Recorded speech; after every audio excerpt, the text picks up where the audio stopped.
বর্তমানে একটি ট্রেন্ড চালু হয়েছে, বিয়ের আগের দিন গায়ে হলুদের রাত্রে বর এবং কনে তাদের বন্ধুদের সাথে মদ পান করে এবং গান বাজনা করে। আমরা জানি যে মদ পান করলে 40 দিনের জন্য আমাদের শরীর নাপাক হয়ে যায়। এই নাপাক অবস্থা বিয়ে করলে বিয়ে হবে কিনা। হলো শিরিক করলে ঈমান চলে যায়, পুনরায় ঈমান আনতে হলে কি করতে হবে? প্রশ্ন হলো, আমি একজন আইন শিক্ষার্থী, আমি যতটুকু জানি কেউ অপরাধ করলে সেই অপরাধীকে কেউ একজন সাপোর্ট করলে দুজনই সমান অপরাধী হবে। আমার প্রশ্ন হলো, যদি কোনো চোর আমার কাছে স্বীকার করে যে সে চুরি করেছে, আমি একজন লয়ার হিসাবে জেনে শুনেও তার পক্ষ নিয়ে মামলা লড়লে এবং তাকে বিভিন্ন কৌশল শিখিয়ে দিলে আমি কি তার সমঅপরাধী হব? এবং আইনি পেশা আমি কিভাবে আমার ঈমান ঠিক রাখতে পারবো? হজ ওমরা করার সামর্থ্য নেই, কিন্তু স্বপ্নে দেখেছি আমি হজের সকল কর্মকাণ্ড সম্পন্ন করেছি, অর্থাৎ যেভাবে হজ করতে হয় সব করেছি। এটা কি ভালো কিছুর লক্ষণ কিনা? সৌদি আরবের রিয়াদে কাবা শরীফের আদলে একটা বাণিজ্যিক ও বিনোদন শহর তৈরি করা হচ্ছে। প্রশ্ন হলো, কাবা ঘরের আদলে কোনো এরকম বিল্ডিং নির্মাণ করলে কাবা ঘরের অসম্মান হয় কিনা? অনেক ব্যবসায়ী আছেন যারা যাকাত দেওয়ার সময় এলে দোকানে পণ্য মজুত করে টাকা খরচ করে ফেলেন ইচ্ছাকৃতভাবে। এটা কতটুকু যুক্তিসঙ্গত? যাকাতের সময় কাছাকাছি আসলে অনেকে চালাকি করে যে নগদ টাকা আছে, এটা দিয়ে জমি কিনে ফেললাম, জমি কিনে যদি বাড়ি করার নিয়ত করি তাহলে যাকাত আসবে না। অথবা অনেক মহিলা আছে নিজের স্বর্ণ আছে 10 ভরি, তো যাকাত 1 বছর পরে তো আসবে, বছর পূর্ণ হওয়ার কয়েকদিন আগে 5 ভরি মেয়েকে দান করে দেয়, তাহলে এখন আর তার 7.5 ভরির নিচে আছে, অতএব তারা যাকাত দেয়া লাগবে না। তো এরকম চালাকি যদি করেন, কাগজে কলমে তো যাকাত দেওয়া লাগবে না, কিন্তু মনে রাখবেন এটা আপনার নিজের পায়ে যে আপনি কুঠারাঘাত করছেন। কারণ নবী করিম সাল্লাল্লাহু আলাইহি ওয়াসাল্লাম বলেছেন, যাকাতকে একটা সময় মানুষ জরিমানা মনে করবে, আপনি সেটা করছেন, এটা খুবই জঘন্য। যাকাত দিলে আমরা মনে করি টাকা চলে যাচ্ছে, না, এটা তো জমা হচ্ছে। অতএব যাকাতকে জরিমানা মনে করা যাবে না। এটা যারা করেন, চালাকি করেন, তারা গুনাহের কাজ করেন। এরপরে প্রশ্ন হলো, হজ ওমরা করার সামর্থ্য নেই, কিন্তু স্বপ্নে দেখেছি আমি হজের সকল কর্মকাণ্ড সম্পন্ন করেছি, অর্থাৎ যেভাবে হজ করতে হয় সব করেছি। এটা কি ভালো কিছুর লক্ষণ কিনা? না, এটা কোনো বুজুর্গের বিশেষ কোনো লক্ষণ না। অর্থাৎ এটা করলে আপনি হজ করে ফেলছেন এরকম কিছু না। তবে হ্যাঁ, সুধারণা হতে পারে যে আল্লাহ তাআলা আপনাকে হজ করার তৌফিক দিবেন বা আপনি হজ করার চেষ্টা যেন করেন, সেরকম কোনো ইন্ডিকেট আলামত থাকতে পারে। এটার মানে আপনি এটা মনে করেন না যে আপনার হজ করার সওয়াব আপনি পেয়ে গেছেন। স্বপ্নে দেখলে, কোনো ভালো কাজ করতে দেখলে ওই কাজের সওয়াবও হয় না, আর কোনো গুনাহের কাজ স্বপ্নে করতে দেখলে ওটা কোনো গুনাহ হয় না। স্বপ্নে কি দেখেন না দেখেন ওটার উপর ভিত্তি করে কোনো সওয়াব বা গুনাহ লেখা হয় না। এরপরে প্রশ্ন হলো, শিরিক করলে ঈমান চলে যায়, পুনরায় ঈমান আনতে হলে কি করতে হবে?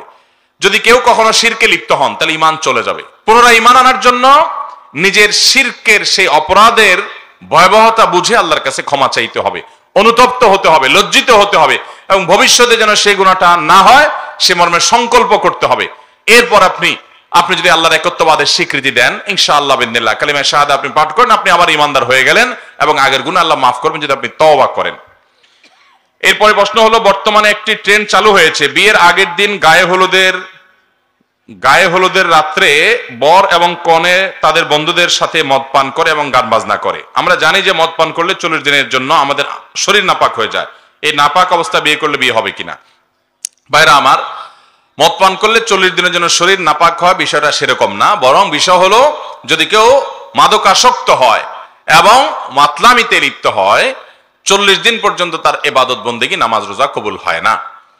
এবং মদকে আল্লাহ রাব্বুল আলামিন হারাম করেছেন, এটা জঘন্য হারামগুলোর একটা। এই হারাম কাজে লিপ্ত হলে তার জন্য শাস্তির ব্যবস্থা করে রেখেছেন আল্লাহ তাআলা। কেউ যদি শুকর খায় তার জন্য শাস্তির ব্যবস্থা ইসলামে রাখা হয় না যে তাকে এতগুলো বেত্রাঘাত করতে হবে, এরকম কোন দণ্ড, বিশেষ কোন দণ্ড শরীয়ত হদ দেয় নাই। তাজির আছে, অর্থাৎ ইসলামী রাষ্ট্রের বিচারক তিনি কোন বিশেষ ফয়সালা করে কিছু শাস্তিমূলক ব্যবস্থা নেবেন, সেটা ভিন্ন বিষয়, কিন্তু সুনির্দিষ্ট কোনো হদ ঠিক করে নাই শরীয়ত। কিন্তু কেউ যদি মদ পান করে তার জন্য কিন্তু শাস্তির ব্যবস্থা শরীয়তে আছে। এর কারণ কি? এর কারণ হলো এটি আমাদের সমাজকে ধ্বংস করে দেয়। আজকাল আমাদের তরুণদের মধ্যে ওই যে বললাম ঈমানি চেতনা, ধর্মীয় কাজকাম থেকে তাদেরকে দূরে রাখার যে একটা ষড়যন্ত্র, শিক্ষা থেকে তাদের ধর্ম বিদায়, বিনোদন থেকে তাদের ধর্ম বিদায়, ক্রীড়ার নামে ধর্ম থেকে বিযুক্তি, এইভাবে নানাভাবে ধর্ম থেকে দূরে সরাতে সরাতে এখন তরুণদের মধ্যে এমন একটা উদ্ভট মানসিকতা তৈরি হয়েছে যে বিয়ের আগে মদ পান করে মাতলামি করতে হবে। সারা জীবন যে গুনাহ করে না সেও সে গুনাহে লিপ্ত হয়। কিয়ামতের আগে অনেক অসভ্যতা, অনেক বর্বরতা, এটা সমাজের স্বাভাবিক ট্রেন্ডে চালু হয়ে যাবে এবং অব্যাহত হয়ে যাবে। সেটা মানুষ সাধারণ মনে করবে। আল্লাহ তাআলা এই হারামগুলো থেকে আমাদের বেঁচে থাকার তৌফিক দান করুন। সৌদি আরবের রিয়াদে কাবা শরীফের আদলে একটা বাণিজ্যিক ও বিনোদন শহর তৈরি করা হচ্ছে। প্রশ্ন হলো, কাবা ঘরের আদলে কোনো এরকম বিল্ডিং নির্মাণ করলে কাবা ঘরের অসম্মান হয় কিনা?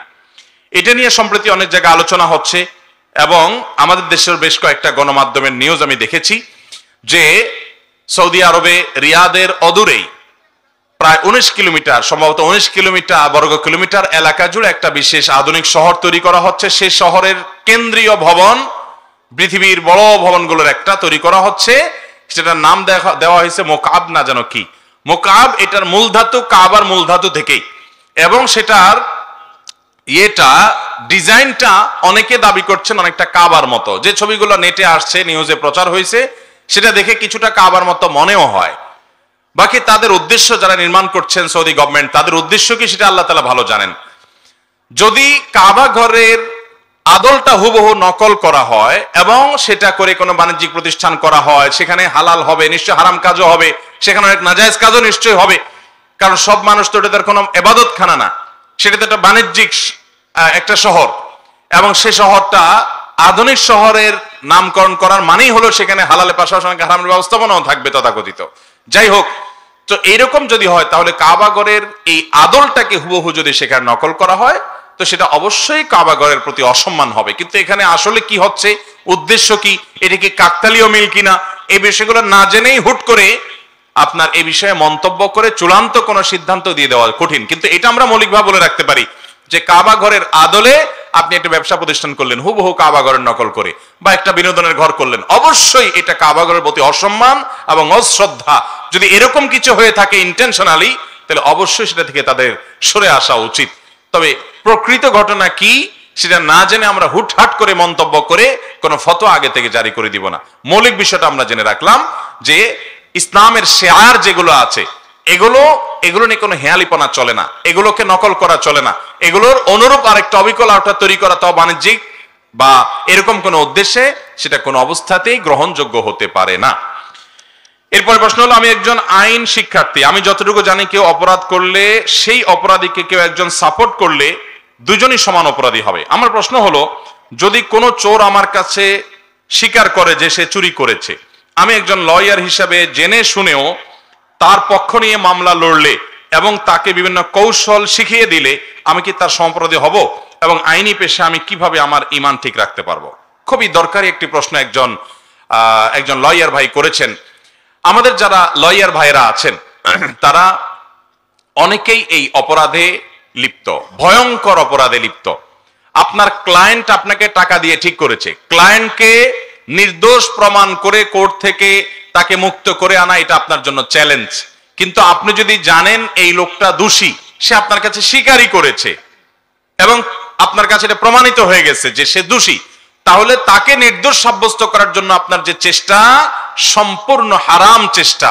এই ব্যাপারে কোনো সন্দেহ করার কোনো সুযোগ নাই। যারা উকিল আছেন, যারা এই জাতীয় আপনার আইন পেশায় কাজ করছেন এবং মানুষকে আইনি সহায়তা দিচ্ছেন, এই ভাইরা বেশিরভাগ ভাইরা এক্ষেত্রে হালাল হারাম বাজ বিচার করেন না। ক্লায়েন্ট ধরা এটা হলো মূল কাজ। শুধু এখানেই শেষ না, আমি তো জানি যে অনেক লয়াররা আছেন যে তার ক্লায়েন্টের থেকে তো টাকা নিচ্ছেনই, আবার প্রতিপক্ষ যে আছে তার কাছ থেকে তলে তলে টাকা নিয়ে নিজের ক্লায়েন্টকে হারায় দেন। এই কাজও অনেক উকিলরা নাকি করেন। কোন সেক্টরে যাবেন আপনি? ডাক্তারদের কথা আমরা জানি যে রোগীর যদি 50-100 টাকার মেডিসিন হয়ে যায়, তারপরও তাকে 1000-2000 টাকার টেস্ট দিয়ে অযথা হয়রানি করে কমিশন খাওয়ার প্রথা, এটা নিয়ম, এটার রেওয়াজ, এটার বদ কালচার আমাদের সমাজে অনেক ডাক্তারদের মধ্যে আছে। মানুষ কোথায় যাবে? যেদিকে যাবে সেদিকে দুর্নীতি, অনিয়ম, অবৈধ কাজের ছড়াছড়ি। অথচ এই দেশ নাকি মুসলিম সংখ্যাগরিষ্ঠ দেশ। আমাদের জন্য লজ্জা হয়, এটা আমাদের জন্য লজ্জার কারণ যে নামধারী মুসলমান এই দেশে ভরে গেছে, প্রকৃত মুসলমান দেশে পাওয়া যায় না। অতএব ভাইরা আমার, ভালো মুসলমান হওয়ার জন্য হারাম ছাড়া জরুরি। অনেক উকিল ভাই আছেন, অনেক এই জাতীয় ডাক্তার ভাই আছেন, দাঁড়িয়ে রাখেন, নামাজও পড়েন, রোজাও রাখেন, হজও করেন, উমরাও করেন, যাকাতও দেন, দান সাদেকা করেন, তাসবিহ তাহলিল করেন, ওয়াজ নসিহত শুনেন, সব করেন, মাগারের 2 নম্বর এটাও করেন। আছে না নাই? আপনি কখনো ভালো মুসলমান হতে পারেন, আল্লাহর কসম আপনার ইবাদত বন্দেগীর কোনো মানে নাই, কোনো মানে নাই। আপনার জন্য সবচেয়ে জরুরি কাজ হলো মৌলিক ফরজ কাজ, 5 ওয়াক্ত ফরজ আদায় করার পর আপনার জন্য সবচেয়ে জরুরি কাজ হলো হারাম ছাড়া। আপনি হারাম ছাড়বেন না, হারাম করবেন আরামের সাথে, আর এদিকে তাসবিহ তাহলিল করবেন। 2 পয়সার কোনো উপকার আসবে না তাসবিহ তাহলিল। আল্লাহ তাআলা আমাদের সবাইকে হারাম ছাড়ার তৌফিক দান করুন। যে ভাই প্রশ্ন করেছেন সে উকিল ভাইকে আমরা সাধুবাদ জানাই যে তিনি সৎ পথে চলার ন্যূনতম চেষ্টা তিনি করতে চাচ্ছেন। তার বিবেক তাকে আঘাত করেছে, তার বিবেক তাকে বলেছে যে এই কাজটা সঠিক হবে না সম্ভবত। হ্যাঁ, সম্ভবত না নয়, বরং নিশ্চিতভাবে আমরা বলতে পারি যে আসামি যদি দোষী আপনি জানেন, তাহলে আদালতের কাছে তাকে নির্দোষ সাব্যস্ত করার জন্য আপনার লড়াই মানে হলো আপনি একটা অন্যায়কে স্পষ্টত সাহায্য করলেন। এটা কখনো জায়েজ হতে পারে না। আল্লাহ বলেছেন ওয়ালা তাআওয়ানু আলাল ইসমি ওয়াল উদওয়ান, তোমরা পাপ এবং সীমা লঙ্ঘনের কাজে কেউ কারোর সহযোগিতা করবা না। আপনি সেই কাজটা করছেন। আল্লাহ আমাদেরকে হারাম ছেড়ে আসার তৌফিক দান করুন।